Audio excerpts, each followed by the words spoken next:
Welcome to Agent Unstuck Calls, where we talk to real estate agents who are experiencing a challenge in their real estate career and they're looking for an alternative solution. Hi, I'm your host, Mike Cerrone with MastermindAgent.com, and I'm excited about this episode, so let's go ahead and jump right in. This is Pepsi, by the way. Hey, Pepsi. Kelly, it's nice to meet you. Lovely to meet you too. I feel like I'm talking to a celebrity. How nice. How You do amazing work. I really, really appreciate all you do. It's just like so helpful and insightful. Oh, thank you. I appreciate that. I'm excited to chat with you today. I can't wait to learn about what you're doing in your business and how I can help you. So tell me, how can I help you? What area do you need help with in your practice? So basically, Mike, it's kind of overwhelmed that I'm dealing with. I'm struggling a little bit because I am a newer agent. This is my third year, so I'm only 2.5 years licensed. And I work in a very small mountain town in Crestone and have been doing very well, especially in the last year. The pandemic has kind of made our area more attractive to people from the cities and things like that. So business is good, which I'm grateful for and very appreciative of. At the same time, I'm feeling a bit overwhelmed and I'm nervous that I may burn out. I've seen other realtors, in my own personal experience and, heard stories and have read things. I don't want to become one of those realtors that it's all real estate and all business and work and no time for family or, my dogs or my husband or anything like that. So I'm trying to see if you can help me try and have some tricks of the trade to be able to find more balance where I can still be attentive. I can still keep the momentum that I have going in my career. I don't want to fade away quickly if I were to take a break or anything like that and buyers were calling in or sellers for listing appointments. I don't want to lose those leads if I were to take a little break, for example. At the same time, I feel like there's so many demands on my time every day that I need to take some sort of a break before I burn out. Well, welcome to real estate. No, right? That's the way we all feel when we get in there and we're doing it right. So let's give everybody a little bit more background. You've just got started. How many closings did you have last year? So in the last 12 months, it's been approximately 20 houses. I've had a lot of vacant land deals as well. We do a lot of vacant lots here in the area.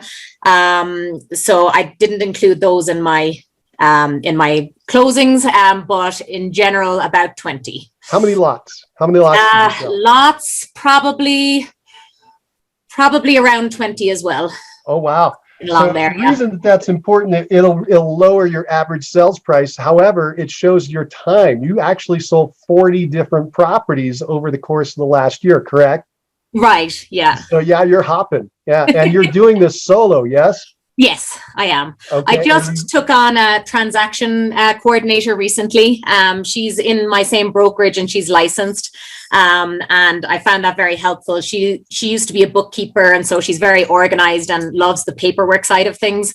So that really helps for keeping me on track with my calendar and making sure that, signs are taken down or swapped out after a closing or when they're pending, etc. I find that really helpful. How long have you had her? Just 2 months now. Yeah, you just got started, so you're finding your way with her. Yeah. Okay. And do you know what personality profile you are in the disc? I believe I'm SI. It's been a while since I looked at it, but yeah, I can tell you're an I. You're pretty high I. You're outgoing and you're people oriented and outgoing. Yes. Yeah, for sure. Right. Yeah, that's why I love the industry. Yeah, that's perfect for the sales. And it sounds to me, I read through your report that you sent, you really have dove in and you've been surrounded yourself with the business. You don't want to lose any of the business to any of your competitors. It's a very small town. How big is the town? What's the population? So the actual town itself of Crestone has a full-time population of something like 150 people, but the subdivision of the Baca Grande, which is just, the subdivision, that has approximately 2,500 people in the whole subdivision. Right. So the whole area is 2,500 or less that you're working out of. And so it's a small knit community. It's competitive. People talk. if you got a bad reputation, you'd be worried about it. And so you've decided to go pedal to the metal. It's just what people probably like about you, but it's also creating problems for you on their personal life side. You're married, yes? Yes, I'm married and we just have fur babies, but I have nieces as well. I have 2 nieces that live down the road. My sister's from Ireland as well, and she lives here, and my mother is from Ireland and she lives here. So oh, wow. I have my close family, very close, but yeah, I'd love to be able to spend more time with them, more focused quality time with them, where I'm not kind of, my phone goes off and I'm distracted, And I just want to kind of nip it in the bud now because I'm early in my career and I want to kind of, preempt burnout or, negatively impacting any relationships I have, moving forward. Right. And your husband, if I recall, is in the mortgage broker business. And because of that, he's able to work more of a Monday through Friday, 9 to 5. And he's kind of looking at you saying, why are you running around all the time when I got the free time on the weekends and the evenings? Yeah. Yeah, exactly. Okay. And he understands, but he finds it tricky. It's hard for me to be very present in the moment and not distracted by an email or a phone call coming through. So yeah, I'm trying to balance that a little bit better. And thank you for sharing, because everyone listening feels the same way. And so I hope you know that you're not alone. Also, that there have been solutions that have been found. Some work, some don't. Some are great. Nothing is perfect, but there are ways to work through this. So let me bump through a couple different things. Some people will build a team to try to solve this by bringing in a bunch of administrative. They'll bring in buyer agents and so forth, and listing agents to try to leverage out the time. But that has its own challenges. My question to you is, do you want to remain a solo agent and build up a solo business, or do you want to go down the path of the team? I want to remain a solo agent. I feel that, my personality and I don't know, I guess the luck of the Irish, people tend to warm to me, and I really enjoy, connecting with my clients one-on-one. So that's why I brought on my transaction coordinator. She's fantastic at the paperwork behind the scenes, but she doesn't like to be front facing and dealing with people all the time. So that works wonderfully. So I want to, progress with my relationship with Emily, who is my transaction coordinator, and maybe, amend our partnership so that she gets a percentage as opposed to a flat fee for the transactions. Is she, so that I have more. Is she full-time or part-time? Are you sharing her with anyone? What's going on there? No, she does her own. She's basically, her husband has a construction company. And so she runs that. She does bookkeeping, and she's also licensed real estate agent as well. So, but she just does the odd transaction. Her desire isn't to be, an active real estate agent. Part-time for you. Correct. Is she an independent contractor then, since she's doing other work? Okay, yeah. Great. Thank you. And so how many hours a week do you think she's working on your stuff? I don't know exactly at this point in time, because we're still, she invoices me for some extra additional duties that she does for arranging things like setting up systems and checklists and stuff like that for us. And then she just gets a flat fee per transaction, per land transaction. She gets a percentage, and then for residential sales, she gets a flat fee for each residential. What are those numbers? People want to know. So 500 for a residential, and then we split the land transaction 60-40, 60 to me, 40 to her. Wow, that's nice for her. Wow. Okay. Yeah. So let me just tell you that the biggest challenge most people make when they bring in help and staff is they overpay or they underpay. Sometimes they underpay. The other thing is that you typically want to stay away from paying bonuses or commissions or percentages of the transaction. And the reason is, here's the deal. Ready? Let's say you get really busy and you have to bring in 2 administrative assistants. Mm-hmm. Now, what are you going to do on that 60-40 split? You got a big problem. You're going to pay them both 40 and you get 20? Right. That's not going to work. You're going to go back to Ireland. That's a good point. Right. I'll be kick back to the Emerald Isle. That's not going to work at all. Anyway, I just want to give you that heads up. You may want to try to correct that now and put it back into some kind of flat fee. Just something to think about. and moving forward. So I like that you have a flat fee on the other side because it's manageable as far as growth, but something to think about. And the reason I say that is that you're creating a highly leveraged solo agent model. So what you're going to do is you're going to be at the top, and then you're going to bring in a couple of admin next. And then eventually you might have a showing agent to help you a little bit with the buyers. And with that model, you'll be able to grow up to between 50 and 100 closings, depending on your town and your, what your ambitions are and et cetera. But you want to maintain the profitability. The beautiful part of this solo agent model is the profitability. You get a high profit margin. Okay, so that's out there. Let's go back to your original issue. Your original issue is how do I gain time? But my solution may come into your TC. That's why I wanted to talk about that arrangement. First of all, you need to offload as much as you can on your TC or your transaction coordinator, your assistant, whatever they're willing to accept, and that all has to be outlined in your agreement. But for instance, once the property goes under contract to close, they should be running everything and touching base with your client. It's a handoff from you to them. Now, you'll come back in to do inspection and go back in if anything has to be negotiated, or when you go to the closing, if you do your closings yourself there. But everything else should be handled by that TC, freeing up your time because of all those communications. And so you have to have a lot of trust with that TC. It's going to take a little bit of time for that transition. You are probably a control freak. You're going to want to make sure they're doing a good job as you hand that off. But if you don't, you're going to just be piling it all on you, and you're paying someone else to do the thing you're doing, right? You understand what I'm saying? It doesn't make any sense. You might as well pay that to your dog, right? Well, they are major assistants in my life for sure. Exactly. And you want to spend more time with them. Okay. The next part of the equation is you need to create boundaries and expectations moving forward with all the clients. Now, you've already done whatever with the past clients and your current clients, but moving forward, you need to X out some time. You mentioned time blocking and so forth, and that's fine. You can do it, not do it, whatever. You would probably already do some form of time blocking. You just haven't formalized it, and your I personality says, I don't like that. Right? Right? Because you're the opposite of someone who likes that nitty gritty, which is you did a great job picking up a TC that likes that. That's perfect to balance you out. Your expectation, though, with your clients and customers is that you need to let them know that you take off or are not available X day or X time or whatever that is.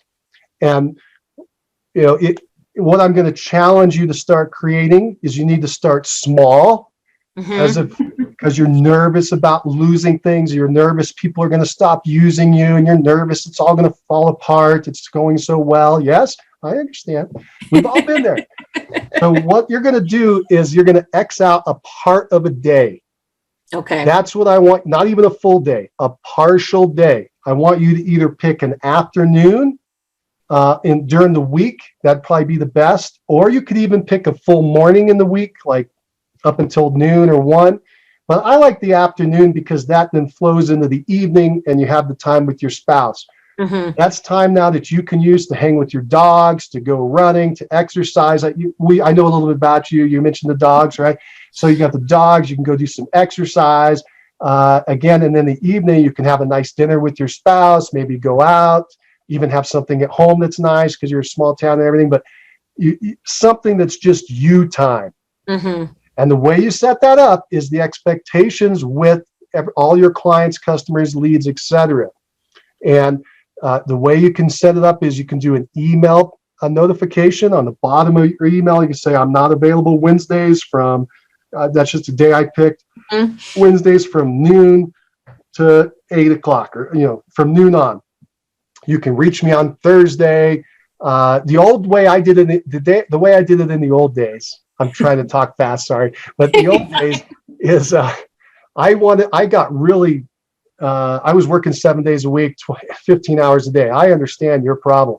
And so I said, my marriage was on the rocks and things were crazy. I had to find some time.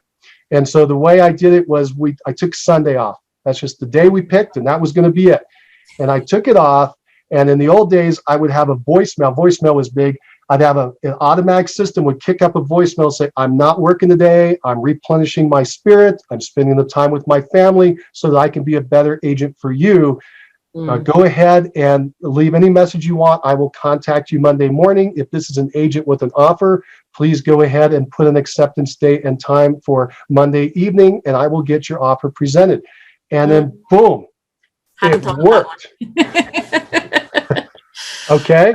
And I've seen other agents do this since then. People about your level. It's funny. I'm thinking of a lady I talked to a while back, 42 closings a year, and she was doing the same thing. She's already set it up. She takes Wednesday afternoon completely off, and she spends it with her kids and with her husband, and that she loves it. And I have contacted her during that time, and sure enough, an email bounces back and it says, hey, I'm out. You got to reach me tomorrow, but you can't talk to me now. I love you, but you're just going to have to wait. Okay. A couple of things I want you to do. I want you to listen to a couple of our success calls. Okay. So I want you to listen to Joy Russell. Joy Russell is an agent, and she closes 96 transactions a year as a solo agent. And this is the crazy part. Ready? She travels. She loves to travel. She travels about 6 months out of the year. Wow. And these are all individual deals too. And she tells people, I'm leaving for a week or a 2 week, whatever it is. If you want to wait for me, I'll be back and I will love to help you. Otherwise, I'm going to hand you off to someone. And they all wait because they just love her. But they just do. I said, I don't believe you. She said, watch. And she did it. That's the way it works. Because she brings people into her world that understand she's going to be traveling, and they love to hear her stories. And, they love it to kind of connect with her. And that works. I'll also want you to listen to a second call with Amanda Bell. Amanda Bell, Bell. Amanda Bell is probably the pinnacle of solo agents. I've never heard anybody who does as much as she does. It's crazy, crazy math when you realize she's a solo agent closing over 300 transactions a year. Insane. And here's the best part. She's in a little town like you. I think it's about 4,500 people. Okay, so maybe twice as big as your town, but it's small. Wow. Okay? And she's doing 300. Now, she does work a lot, but you need to listen to her because she uses these administrative assistants to help to stretch things out. The biggest thing is the expectation you need to start setting with the clients and customers from the very first time you meet them. In your presentation, I'm going to be with you, your listing presentation, your buyer presentation. I'm so grateful, but I just want you to know I won't be available on blank because I spend that time with my family. I'm sure you understand. Okay. Right? Because they do.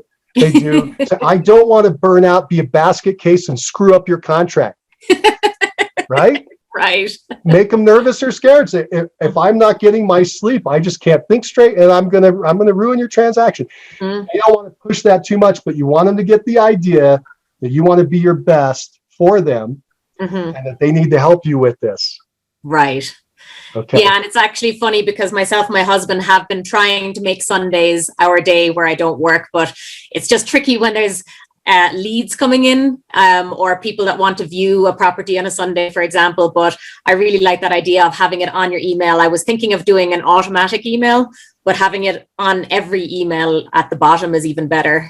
I'm going to give you a couple other crazy ideas. I got to run because I got another call, but I'm going to give you a couple quick, fast ideas. One, you can trade off with another agent in your office. If you have another high performer, someone who runs like you do, and you know they're going to handle the business, you can say, hey, I want to take off Sunday. You take off Saturday. We're going to cover for each other.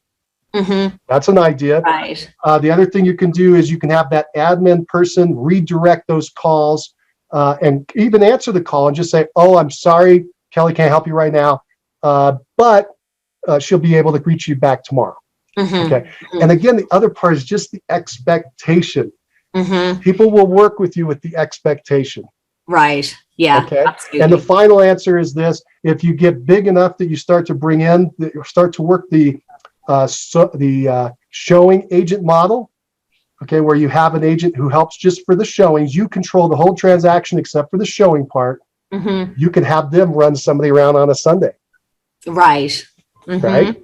Mm-hmm. You've got to start thinking, how can I free my calendar? And you've already figured it out. The pressure, you're not going to be able to handle the pressure for 10 years. Believe me, I did it. It's crazy. Didn't take a vacation for 10 years. It's insane. You don't want to do that. You'll go nuts. You'll be lucky if your dogs will hang with you. They just won't. They won't recognize you. Your family doesn't know who you are anymore. Okay. So yeah, does that make sense? Is that helpful? Absolutely. Hugely helpful, Mike. Thank you All so right, much. here's your assignment. Ready? Okay. Your assignment is number one. I want you to listen to those 2 calls that I mentioned, those 2 success calls, the Joy Russell and the Amanda Bell. I think they're going to be helpful. I got a bunch of others that are good too, but just try those first. And then number 2, I want you to set out a time during the week that you're not going to work, and then write a plan on how you're going to make that happen, how you're going to notify everyone, formally, and then some kind of automatic system that can notify them. I told you about my voicemails. You can do it through emails. You probably can do it through a text message. There's probably a million different ways to do it, but I want you to figure out a plan and come back to me. The biggest thing is for someone like you is to commit. Okay. Because you're a doer. You're going to get it done if you commit to it. I can tell. You just haven't committed because you're scared. Right. Do it. Try that half day first to just prove to yourself it works. Okay. Okay. When can you get those assignments done? I can get them done. What day is today? Today is Friday. Today's Friday. I can get it done by Monday. Cool. That's awesome. Monday, what time? Monday at 10 a.m. Awesome. Monday at 10 a.m. I love it. I want you to email me back. Tell me that it's done. Okay. Okay. And then if you want, you can send me your plan if you want. That's fine too. Okay. Wonderful. Will do. Okay, Thanks a million, cool. Mike. You're the best. I appreciate you so much. You bet, Kelly. This has been a blast. Thanks for joining me today. Likewise. Thanks a million, Mike. Have a good All one. right. Bye-bye. Take care. Well, that's it for Agent Unstuck calls. It was a lot of fun today. If you liked what you heard, go ahead and click that like button. And if you want to hear more calls like this, go ahead and subscribe to the channel and hit that notification bell so you know exactly when the next episode is coming out. And if you have any thoughts about what you heard today and you'd like to relay that to everyone else, go ahead and put that down in the comment section so people can talk about it.